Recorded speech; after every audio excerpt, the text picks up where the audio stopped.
नमस्कार दोस्तों, जय जगन्नाथ। स्वागत है आप सभी का हमारे चैनल पर। दोस्तों, आज मैं आप लोगों के समक्ष एक कहानी लेकर उपस्थित हुई हूँ। बहुत ही अद्भुत और रहस्यमयी कथा।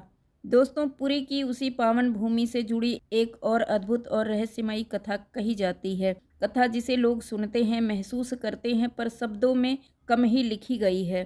कहते हैं, एक बार नौकलेवर की रात्रि थी। समुद्र की लहरें असामान्य रूप से शांत थी। हवा थमी हुई थी और पूरा पुरी धाम जैसे सांस रोक कर बैठा था।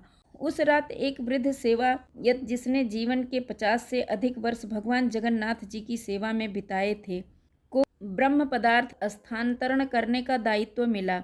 आंखों पर पट्टी बंधी थी, मन में केवल मंत्र और हृदय में भय नहीं, श्रद्धा थी। जैसे ही वह गर्भगृह में पहुंचा, अचानक उसके हाथ कांपने लगे, क्योंकि उसने धड़कन सुनी। हाँ, धड़कन। कोई दीपक नहीं जल रहा था, कोई दृश्य नहीं था, पर उस मौन अंधकार में उसे ऐसा लगा जैसे कोई जीवित हृदय की गति उसके कानों तक पहुंच रही हो।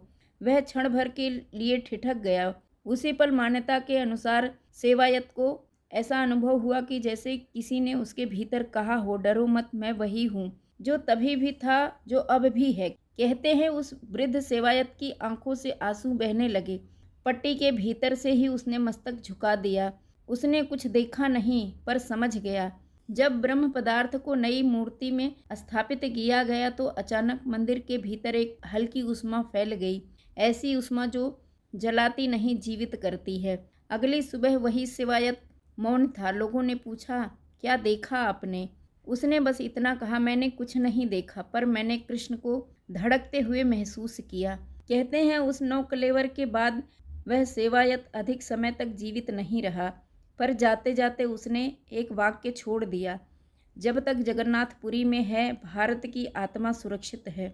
यही कारण है कि आज भी जब नई मूर्तियां बनती हैं तो भगत कहते हैं, लकड़ी बदलती है, आकार बदलता है, पर कृष्ण नहीं बदलते, क्योंकि पुरी में भगवान मूर्ति नहीं होते, वहाँ भगवान सांस लेते हैं।